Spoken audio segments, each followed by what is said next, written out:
UN में PM Modi ने भरी हुंकार, इशारों इशारों में पाकिस्तान को दी चेतावनी, कहा आतंकवाद के लिए अफगानिस्तान का ना हो इस्तेमाल। जातीय जनगणना पर बिहार में नहीं थम रही सियासत, तेजस्वी के पत्र पर सत्तारूढ़ दलों का हमला जारी। जाति आधारित जनगणना पर वीआईपी ने किया दावा, पार्टी सुप्रीमो सहनी ने कहा सरकार कराए खुद के खर्च पर गणना, सहनी देंगे 5 करोड़। अंबेडकर छात्रावास को खाली कराने के विरोध में प्रदर्शन पर पटना पुलिस ने दलित छात्रों को दौड़ा दौड़ा कर पीटा। दिल्ली के रोहिणी कोर्ट में खूनी वारदात के बाद झारखंड और बिहार में कोर्ट में बड़ी सुरक्षा, सबकी हो रही सघन जांच।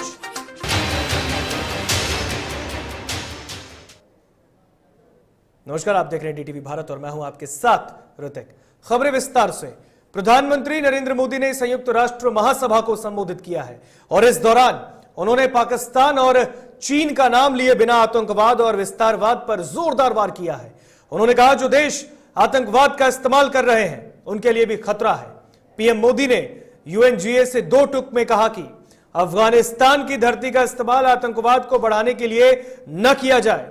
अपने संबोधन के दौरान संयुक्त राष्ट्र महासभा के 76वें सत्र के संबोधन की शुरुआत में प्रधानमंत्री नरेंद्र मोदी ने अब्दुल्ला शाहिद को अध्यक्ष पद संभालने के लिए बधाई देते हुए कहा कि यूएनजीए में पीएम मोदी ने कहा है कि गत 1.5 वर्ष से पूरा विश्व 100 साल में आई सबसे बड़ी महामारी का सामना कर रहा है।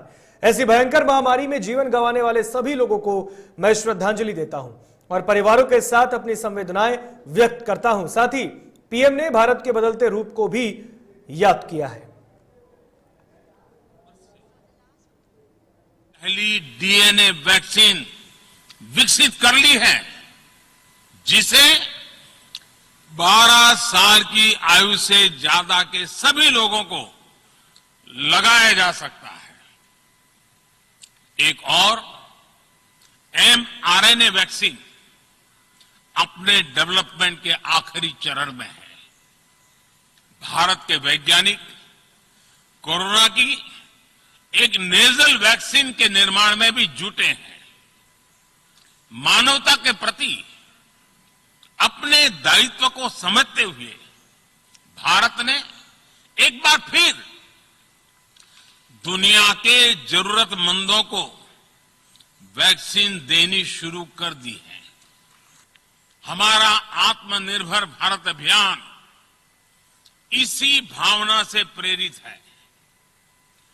ग्लोबल इंडस्ट्रियल डाइवर्सिफिकेशन के लिए भारत विश्व का एक लोकतांत्रिक और भरोसेमंद पार्टनर बन रहा है और इस अभियान में भारत ने इकोनॉमी और इकोलॉजी दोनों में बेहतर संतुलन स्थापित किया है। बड़े और विकसित देशों की तुलना में क्लाइमेट एक्शन को लेकर भारत के प्रयासों को देखकर आप सभी को निश्चित ही गर्व होगा। आज भारत बहुत तेजी के साथ 450 गीगावाट रिन्यूएबल एनर्जी के लक्ष्य की तरफ बढ़ रहा है। हम भारत को दुनिया का सबसे बड़ा ग्रीन हाइड्रोजन हब बनाने के अभियान में भी जुट गए हैं। देश आतंकवाद का पॉलिटिकल टूल के रूप में इस्तेमाल कर रहे हैं। उन्हें ये समझना होगा कि आतंकवाद उनके लिए भी उतना ही बड़ा खतरा है। ये सुनिश्चित किया जाना बहुत जरूरी है कि अफगानिस्तान की धरती का इस्तेमाल आतंकवाद फैलाने और आतंकी हमलों के लिए न हो। हमें इस बात के लिए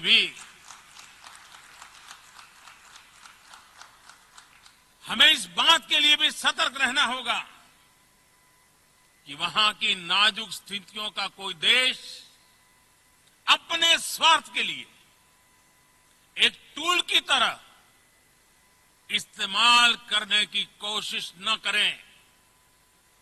इस समय अफगानिस्तान की जनता को, वहां की महिलाओं और बच्चों को, वहां की माइनॉरिटीज को मदद की जरूरत है और इसमें हमें अपना दायित्व निभाना ही होगा।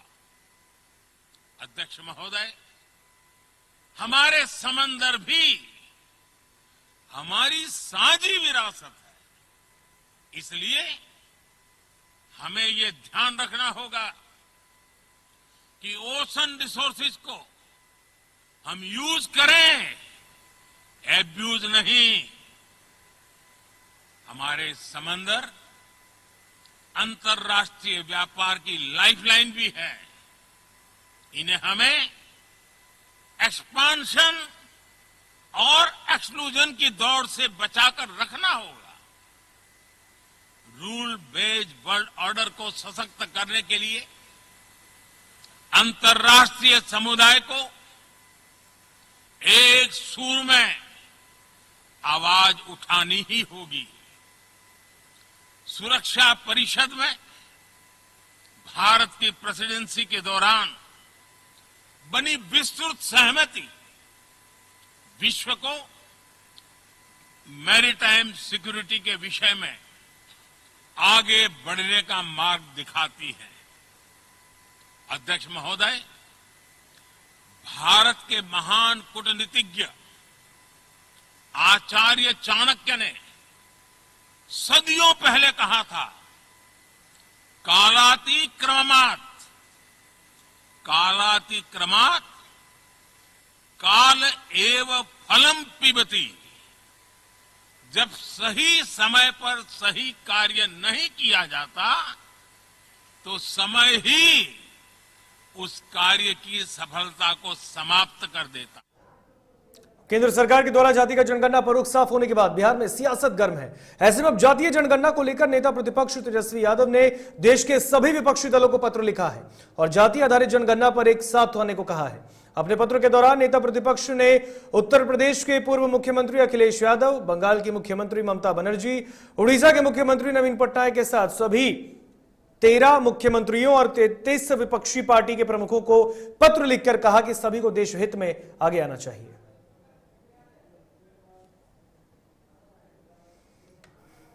और वहीं जातीय जनगणना को लेकर बिहार में सियासत के बीच बीजेपी को अब भी पीएम मोदी के फैसले का इंतजार है, जिसको लेकर केंद्रीय मंत्री अश्विनी चौबे ने कहा कि हमारे पार्टी के नेता का निर्देश सर्वमान्य होगा और इस पर केंद्र सरकार विचार कर रही है। तो वहीं बिहार की डिप्टी सीएम रेणु देवी ने पीएम मोदी पर भरोसा जताया है। तेजस्वी यादव के द्वारा पत्र लिखने पर भी उन्होंने हमला बोला है। गलत विचार पैदा करने का जो प्रयास कर रहे हैं, आजादी के साथ खिलवाड़ है। ऐसे लोगों को देश कभी नहीं बख्शेगा। तो जातीय जनगणना पे सर सबका अलग अलग राग है, क्या ऐसा? भाई देखो, हमारी पार्टी शुरू से ही हम समाज जीवन को साथ लेके चलने वाले लोग हैं और जहां तक आदरणीय प्रधानमंत्री जी, हमारे राष्ट्रीय अध्यक्ष, हमारी पार्टी का जो भी निर्णय होता है हम लोग उसको इम्प्लीमेंट करते हैं और इसलिए हम लोग इस पर विचार मंथन हमारे पार्टी के नेतृत्व और जो हमारे गठबंधन के साथी हैं मिलकर कर रहे हैं, करेंगे। देखिए, सबसे बड़ी बात है कि अपनी अपनी सोच होती है। हम सामाजिक समरसता की बात करते हैं और आप जाति गणना की बात करते हैं। जाति गणना से क्या होगा कि हमारे और आप सारे लोग में एक पहलू जो है वो भी तो द्वेष होना है। और हम जब सामाजिक समरसता की बात करते तो हमें तो सामाजिक समरसता में ही रहना चाहिए। हम सभी लोग एक हैं। हम कहते हैं कि सबका साथ सबका विकास। तो इस हिसाब से सबका साथ सबका विकास जब हम चिंता करते हैं और सबके लिए चिंता करते हैं तो फिर क्या मामला है? हमें तो ऐसा नहीं लगता है कि इसको कोई इशू बनाना चाहिए। वोट की राजनीति में आपने जितने 35 दल हैं, मैं चैलेंज करके कहना चाहती हूँ, कितने आपने जाति गणना में जो सबसे पीछे बैठा हुआ लोग है, कितने लोगों को आपने बनाया है? आपने अपने परिवार को बनाया है, आपने अपने परिवार के लिए चिंता की है। लेकिन जो नहीं कहता वो तो सारे लोगों के लिए चिंता किया। जो सबसे बैठे, आप सोचते हैं कि हम पिछड़ा और अति पिछड़ा का हम वोट बैंक बनाए और दलित और इसका, ये वोट बैंक नहीं बनने वाला है।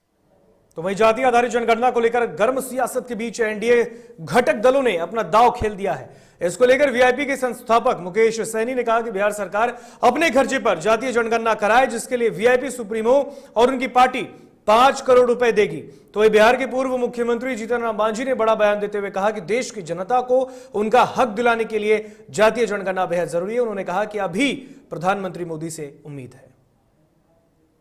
के साथ माननीय मुख्यमंत्री श्री नीतीश कुमार जी के नेतृत्व में हम लोग माननीय प्रधानमंत्री से मिले और बहुत उम्मीद था कि जो जातिगत जनगणना देश में हो, और हमें पता चला कि अभी नहीं होना है, केंद्र सरकार की तरफ से मना हो गया है, तो बहुत दुख हो रहा है। लेकिन माननीय मुख्यमंत्री जी से मैं शीघ्र ही इस पर चर्चा करूंगा, मिलूंगा, और मैं चाहूँगा कि राज्य सरकार अपने खर्चे से, अपने संसाधन से राज्य में जातिगत जनगणना करे, क्योंकि जातिगत जनगणना बहुत ज़रूरी है।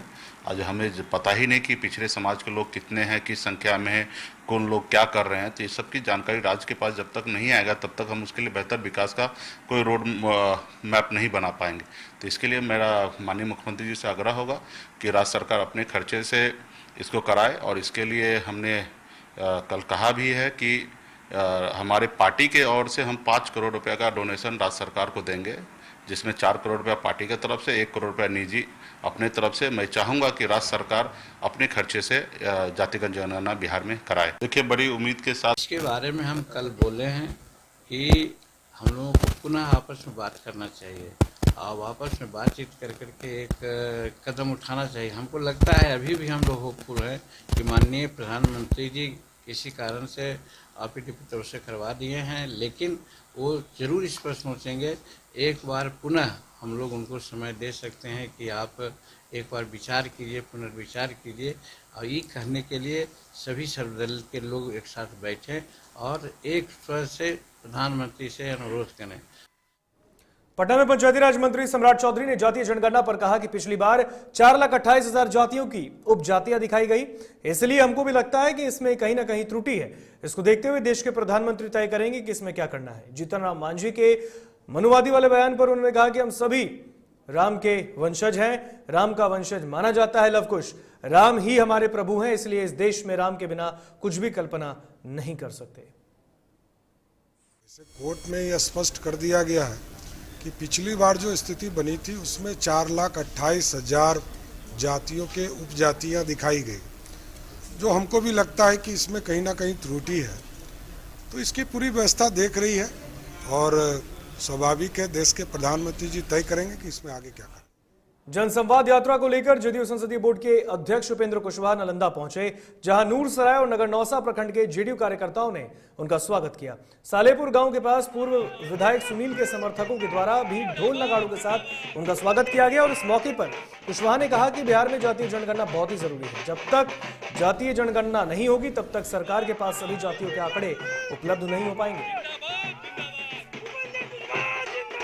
जातीय जनगणना बहुत जरूरी है। जब तक जात की गणना फिर से नहीं होगी, आंकड़ा 1931 का पुराना है, जिसके आधार पे आज भारत की सरकार, राज्य की सरकार भी योजना बना रही है, जो योजना ठीक से लोगों को लाभ नहीं पहुंचा रही। तो जरूरत इस बात की है कि फ्रेश आंकड़ा हो, और फ्रेश आंकड़ा के लिए जातीय गणना आज की तारीख में हो, इसकी आवश्यकता है और इसके लिए मुख्यमंत्री जी ने पहल की है। देश के स्तर पे उसका संदेश है और हम आम लोगों से भी बिहार में घूम रहे हैं तो लोगों की इच्छा भी देख रहे हैं और आवश्यकता भी है। जात की गणना बहुत जरूरी है। हम के राष्ट्रीय अध्यक्ष जीतन राम मांझी द्वारा भगवान श्री राम पर किए गए टिप्पणी को लेकर हिंदू पुत्र संगठन ने विरोध किया है। संगठन के प्रदेश संरक्षक गुड्डू प्रधान ने मीडिया से बातचीत में कहा कि जिस तरह हमारे भगवान राम के बारे में पूर्व मुख्यमंत्री ने काल्पनिक कहा है, ये अत्यंत चिंता का विषय है। जिस तरह हमारे प्रदेश के पूर्व मुख्यमंत्री जीतन राम मांझी के द्वारा हमारे भगवान श्री राम के संदर्भ में काल्पनिक कहा गया है, ये अत्यंत ही निंदनीय और चिंतनीय विषय है। बीजेपी ने गोपालगंज जिले के मीरगंज में पंडित दीनदयाल उपाध्याय की जयंती मनाई। भाजपा के जिलाध्यक्ष विनोद सिंह की अध्यक्षता में कार्यक्रम का आयोजन किया गया और इस मौके पर सूबे के स्वास्थ्य मंत्री मंगल पांडे ने दीप प्रज्वलित कर कार्यक्रम का शुभारंभ किया है। इस दौरान खान एवं भूतत्व मंत्री जनकराम भी कार्यक्रम में शामिल रहे। अपने संबोधन में मंगल पांडे ने कहा कि पंडित दीनदयाल उपाध्याय ने अपना संपूर्ण जीवन राष्ट्र को समर्पित किया। उन्होंने अखंड भारत की कल्पना की।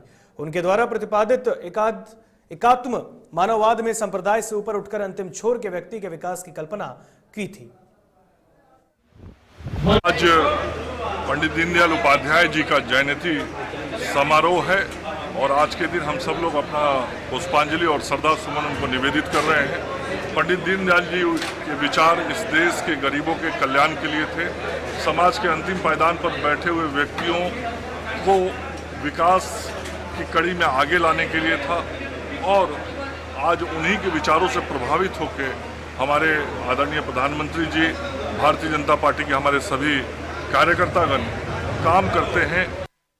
विश्व फार्मासिस्ट डे के मौके पर पटना सिटी का गमकुआ स्थित राजकीय फार्मेसी संस्थान में फार्मासिस्ट दिवस मनाया गया है। इस मौके पर डिप्टी सीएम तारकिशोर प्रसाद, पूर्व मंत्री नंद किशोर यादव, ग्रामीण विकास मंत्री श्रवण कुमार समेत स्वास्थ्य विभाग के कई अधिकारी मौजूद रहे। तो वहीं स्वास्थ्य मंत्री मंगल पांडे भी वीडियो कॉन्फ्रेंसिंग के जरिए कार्यक्रम में शामिल हुए, जहां लोगों के स्वास्थ्य संबंधी कई विषयों पर चर्चा की गई। तो डिप्टी सीएम तारकिशोर प्रसाद ने विश्व फार्मासिस्ट डे के मौके पर फार्मासिस्ट छात्रों को बधाई दी है और उन्हें पुरस्कृत भी किया है। सरकार की मांगे थी उसको हम लोग सरकार के स्तर पर देखेंगे और वास्तव में चिकित्सक के बाद जो दवा का क्षेत्र उसमें इनकी आवश्यकता है। इन्होंने जो बातें कही है उसको हम समय पर ध्यान देंगे। सर एक चीज फार्मासिस्टों लोगों का एक मांग है, काफी आंदोलन छात्र करते रहे, इसलिए तो सर ध्यान देंगे। आज तो सुने ना, इसको करेंगे, करेंगे क्या? अरे हम लोग तो करने वाले हैं। और यार रुकिए एक छोटे से ब्रेक के लिए, कहीं मत जाइएगा, जल्द हाजिर होंगे।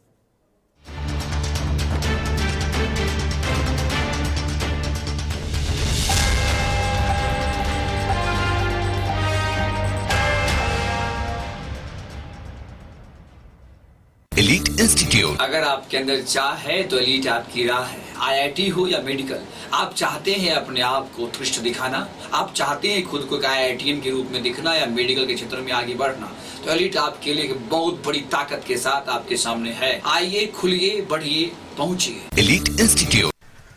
दादी, इतने सारे पापड़ बन गए, क्या करे? कच्चा पापड़, पक्का पापड़, एक्स्ट्रा पापड़, इंस्टा पापड़, टक्कर दादी की छत का पापड़ विद ऑनलाइन प्रेजेंस बन गया धाकड़। फोन पे करके ऑर्डर ही ऑर्डर, सब वाह हो गए इसको खाकर। कच्चा पापड़, पक्का पापड़, चंडीगढ़ टू चेन्नई बढ़िया सापड़। कच्चा पापड़, पक्का पापड़, एक्स्ट्रा पापड़, इंस्टा पापड़। बिजनेस बढ़ाओ इंडिया के फास्टेस्ट 4G के साथ, स्पीड से बढ़ो with we गिगानेट।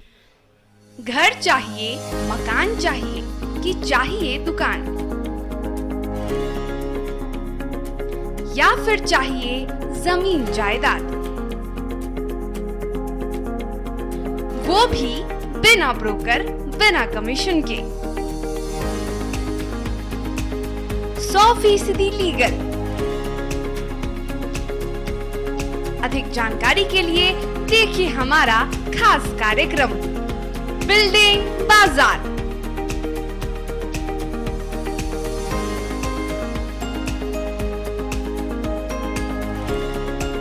Finance expert engineer Madan Gupta के साथ सिर्फ DTV भारत पर, शनिवार और रविवार रात 8:30 बजे।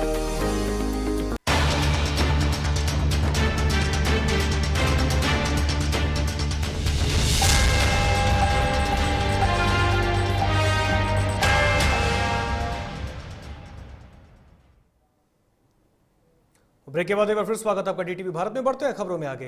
बिहार सरकार द्वारा पटना के पटेल छात्रावास और अंबेडकर छात्रावास को खाली करवाने को लेकर घमासान छिड़ गया है और इसी कड़ी में तमाम छात्र पटना के JP गोलंबर से विधानसभा घेराव करने निकले, जिन्हें पटना के मौर्य होटल के पास रोककर उन पर लाठीचार्ज की गई। इस दौरान पटना पुलिस ने दलित छात्रों को सड़क पर दौड़ा दौड़ा कर पीटा है। अंबेडकर कल्याण छात्रावास संघ के कार्यकर्ता हॉस्टल खाली कराने के विरोध में भी प्रदर्शन कर रहे थे और इस दौरान पुलिस ने प्रदर्शनकारियों पर लाठीचार्ज कर दिया है। ऑल बिहार अंबेडकर कल्याण छात्रावास संघ के अध्यक्ष अमर आजाद ने अंबेडकर छात्रावास को खाली कराने का आदेश वापस लेने के संबंध में मुख्यमंत्री नीतीश कुमार और SC आयोग के राष्ट्रीय अध्यक्ष को पत्र लिखा। उन्होंने कहा कि अंबेडकर छात्रावास खाली कराने का आदेश वापस नहीं हुआ तो पटना में बड़ा आंदोलन होगा।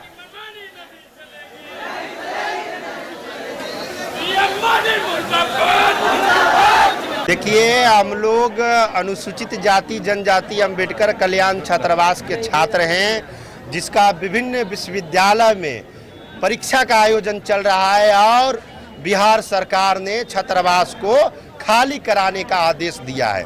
पहले पटना जिला का हॉस्टल को खाली कराने का आदेश दिया गया, उसके बाद पूरे बिहार के अंबेडकर छात्रावास में जहां 10 से 15 हजार छात्र रहते हैं, आज वो सभी छात्र बिहार के प्रत्येक जिला से पटना आए हैं कि अंबेडकर छात्रावास को खाली नहीं कराया जाए। ये तुगलकी फरमान है और हम ये फरमान को नहीं मानते हैं। समस्तीपुर में पेट्रोल पंप मैनेजर को लूटने वाले 4 बदमाशों को पुलिस ने गिरफ्तार किया है। बता दें कि बीते 14 सितंबर को इन बदमाशों ने पेट्रोल पंप के मैनेजर से 2.5 लाख की लूटपाट की, जिसके बाद से ही वे फरार चल रहे थे, जिन्हें पुलिस ने धर दबोचा।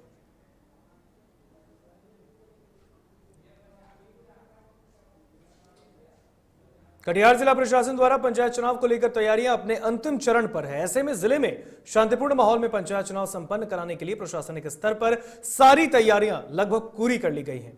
आपको बता दें कि इसी को लेकर जिलाधिकारी उदयन मिश्रा और एसपी विकास कुमार के साथ कई वरीय पदाधिकारियों ने मतगणना केंद्र और ब्रिजगृह का निरीक्षण भी किया है।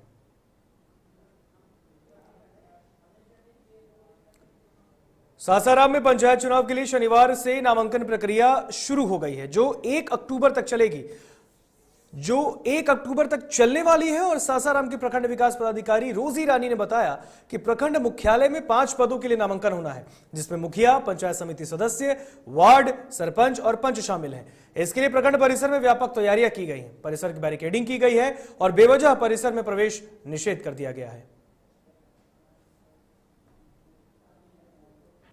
किन किन पदों पर हो रही है, क्या है?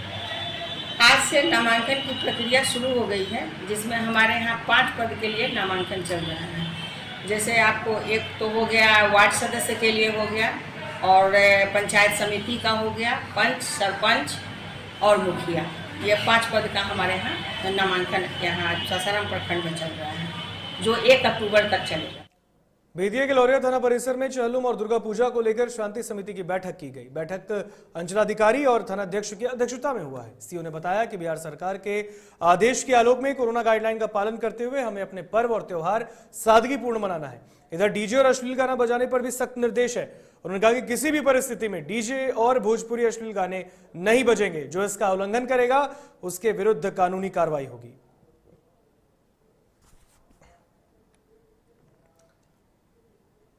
सासाराम में डीआरडीए सभागार में आगामी दुर्गा पूजा को लेकर शांति समिति की बैठक हुई। इसमें सासाराम डेहरी के अलावे विक्रमगंज अनुमंडल के तमाम पूजा कमेटी के अधिकारियों के अलावे प्रशासनिक पदाधिकारी शामिल हुए हैं। इस दौरान सरकार की गाइडलाइन का पालन करते हुए दुर्गा पूजा मनाने का निर्णय लिया गया है। इस दौरान जिलाधिकारी और पुलिस कप्तान ने कोविड को देखते हुए कई दिशा निर्देश भी दिए।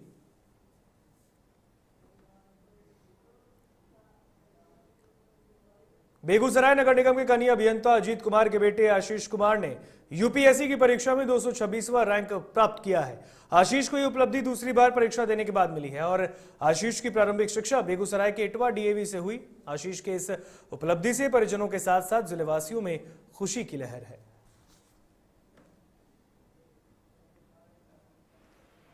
मैंने 10वीं यहीं डीएवी पब्लिक स्कूल इटवा से पास किया है और ग्रेजुएशन मेरा एनआईटी भोपाल से है। मैंने 2013 में ग्रेजुएशन किया था। उसके बाद मैंने IFT Delhi, Indian institute of foreign trade Delhi से एमबीए किया है। उसके बाद मैंने लगभग 3 साल फ्लिपकार्ट और मारुति सुजुकी में काम किया है। जिसके बाद मैंने सिविल सर्विसेज की तैयारी करने की कोशिश शुरू की और ये मेरा दूसरा कंसर्टेड एफर्ट था जिसमें मुझे सफलता प्राप्त हुई है। सेल्फ स्टडी ही मेरा मेजर सोर्स था ऑफ दी एफर्ट्स जो एग्ज़ाम के लिए किए हैं मैंने, और यही है अभी तक की माहौल। तो बदलता हुआ माहौल है। मेरी रुचि बचपन से अंतर्राष्ट्रीय रुझानों को जानने की मेरी जिज्ञासा रहती थी हमेशा से, जिस कारण से मैं इस सब्जेक्ट की तरफ आकर्षित हुआ और इसीलिए मैंने इसे अपने ऑप्शनल के तौर पर चुना। दिल्ली के रोहिणी कोर्ट में शुक्रवार को हुए खूनी वारदात के बाद पूरे झारखंड के न्यायालय अलर्ट मोड पर है। जमशेदपुर में सिविल कोर्ट और अनुमंडल कोर्ट की सुरक्षा बढ़ा दी गई है। जानकारी देते हुए Jamshedpur SSP doctor M Tamilvanan ने बताया कि धनबाद की घटना के बाद से ही जमशेदपुर सिविल कोर्ट की सुरक्षा बढ़ा दी गई। इसके अलावा जजों और उनके परिवार की भी सुरक्षा बढ़ाई गई है। कोर्ट में आने जाने वाले लोगों की गहनता से भी जांच की जा रही है।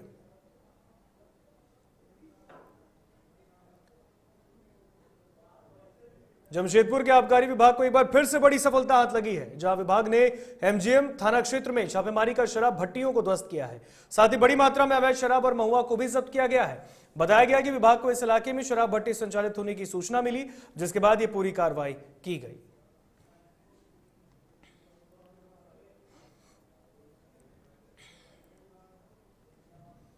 जमशेदपुर में पंडित दीनदयाल उपाध्याय की जयंती को भारतीय जनतंत्र मोर्चा द्वारा अंत्योदय दिवस के रूप में मनाया गया है और उसके तहत सभी आपको बता दें कि साक्षी स्थित धालभूम क्लब में सभा का आयोजन किया गया, जहां बृहद सदस्यता अभियान भी चलाया गया है। मौके पर पार्टी के संस्थापक और विधायक सरयू राय भी मौजूद रहे, जहां उन्होंने पंडित दीनदयाल उपाध्याय के तैल चित्र पर पुष्प अर्पित कर उन्हें नमन किया। जयंती के अवसर पर आज भारतीय जनतंत्र मोर्चा के जो पदाधिकारी हैं उन्होंने पूरे राज्य में आज पार्टी का झंडा, पार्टी का लोगो जारी किया है। और आज से इधर उत्तर प्रदेश के आगरा में परिषदीय विद्यालय में फिल्मी गीतों पर डांस प्रकरण मामले में डीटीवी भारत पर खबर दिखाए जाने के बाद हरकत में प्रशासन आई है और उसने कार्रवाई करते हुए 5 शिक्षिकाओं को निलंबित कर दिया है। आपको बता दें कि अचनेरा ब्लॉक के प्राथमिक विद्यालय में फिल्मी गीतों पर शिक्षिकाओं द्वारा डांस का वीडियो वायरल हो रहा था, जिसकी जानकारी के बाद खंड शिक्षा अधिकारी अचनेरा की संस्तुति पर बीएसए ने कार्रवाई करते हुए निलंबित किया है 5 शिक्षिकाओं को।